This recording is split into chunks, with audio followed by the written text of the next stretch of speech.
वास्तु प्रकाश के इस चैनल पर आप सभी का हार्दिक स्वागत है। मित्रों, मैं हूं आचार्य राजेंद्र। आज हमारे चर्चा का विषय होगा कि हमारे घर में बेडरूम कहाँ बहुत अच्छा रहेगा और कहाँ का बेडरूम खराब होता है। जैसा कि आप जानते हैं, सभी स्थान दिशाओं के आधार पर निर्भर होता है और उन दिशाओं के गुणों के अनुरूप अगर यदि हम बेडरूम का निर्माण करते हैं तो वो बेडरूम ऐसे ही फल देते हैं। आज केंद्र बिंदु यही बेडरूम होगा। हम ये भी बताएंगे कि कौन सी ऐसी दिशाएं हमारे घर की हैं जहाँ पर बेडरूम न रखा जाए तो अच्छा होगा। मित्रों, बेडरूम हमारे घर का एक ऐसा स्थान है जहाँ पर हम दिन भर के कार्य के बाद थक हार करके जो अपने कार्यों से घर जाते हैं तो वहाँ पर आराम करते हैं और हमको भरपूर निद्रा की प्राप्ति होती है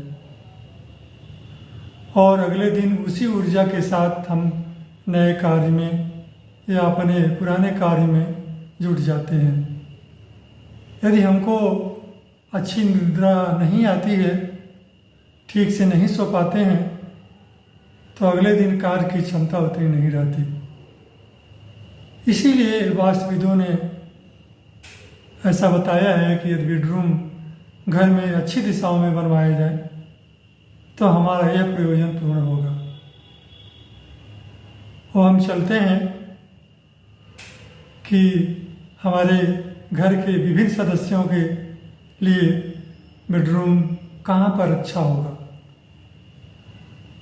यह बेडरूम हम कार्य के अनुसार तथा व्यक्तियों के अवस्था के अनुसार तय करते हैं। पहला स्थान हम बच्चों का लेते हैं। बच्चों का बेडरूम कहाँ होना चाहिए? जैसा कि हम सभी जानते हैं, बच्चों का यह विकास का समय है। नए आइडिया का पनपना और उसको कार्यान्वित करना बच्चों के ज्ञान की चीज़ होती है। इसलिए हम ऐसे क्षेत्र को अपनाते हैं जहाँ ये गुण पाए जाते हैं। अतएव उत्तर पूर्व और पूर्व दिशा के बेडरूम बच्चों के लिए घर में बहुत ही अच्छे होते हैं। यहाँ पर सो करके, रह करके, पढ़ करके उनके ज्ञान का अच्छा विकास हो सकता है। बच्चों के बाद हम चलते हैं ऐसे परिवार के सदस्यों के लिए जो भी अपना करियर बना रहे हैं, चाहे वह जॉब प्राप्त करने के दिशा में वह आगे बढ़ रहे हों, चाहे किसी प्रकार के कार्य करने के क्षेत्र में आगे बढ़ रहे हों। ऐसे उन लोगों के लिए हमारे घर की दिशा दक्षिण, दक्षिण पूर्व, दक्षिण तथा पूर्व की उचित होती है, क्योंकि हमको यह शक्ति प्रदान करता है। उत्तर का क्षेत्र थोड़ा कम अच्छा होता है, क्योंकि कहीं न कहीं करियर प्राप्त करने में भी, करियर को बनाने में भी हमें ऊर्जा की ज़रूरत पड़ती है। इसके बाद हम आते हैं मिडिल एज ग्रुप के सदस्यों के लिए जो अपने करियर में सेटिल हो गए हैं, अपने व्यवसाय को उच्चता की ओर ले जा रहे हैं। इनके लिए भी हमारे घर में जो बेडरूम बनाने की दिशा है दक्षिण, दक्षिण पूर्व, दक्षिण पश्चिम, पश्चिम दक्षिण पश्चिम और पश्चिम होती।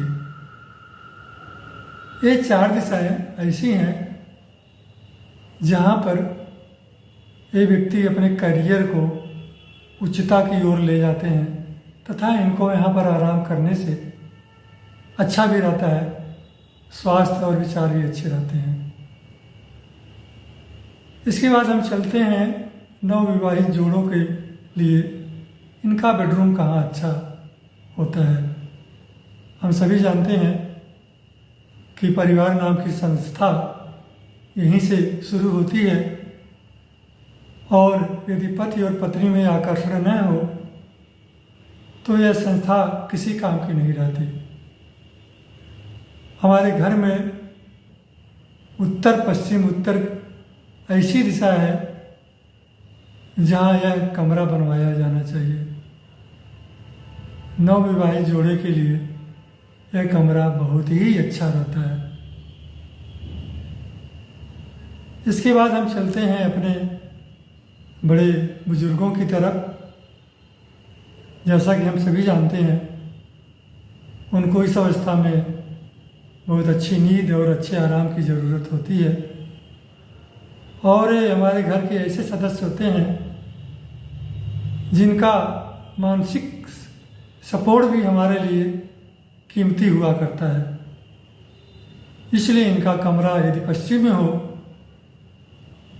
या उत्तर पश्चिम में हो तो ज़्यादा ही अच्छा रहता है। अब जैसा कि हम सभी जानते हैं, हमारे घरों में कोई न कोई कभी कभी बीमार भी पड़ जाता है। इसके लिए भी हमारे घर में ऐसी जगह है जहाँ जल्दी ही रिकवरी हो जाती है। यह इम्यूनिटी का क्षेत्र कहलाता है।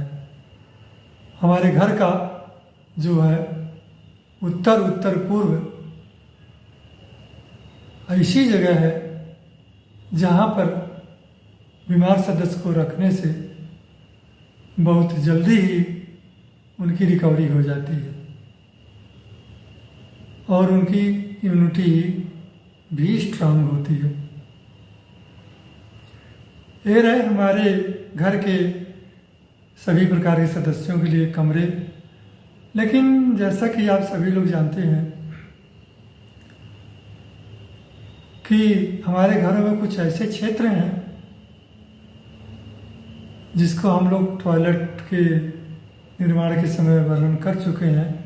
यहाँ पर बेडरूम हम नहीं रख सकते क्योंकि हमारी शरीर डिस्पोज ऑफ रहता है, हुआ करता है। यह क्षेत्र है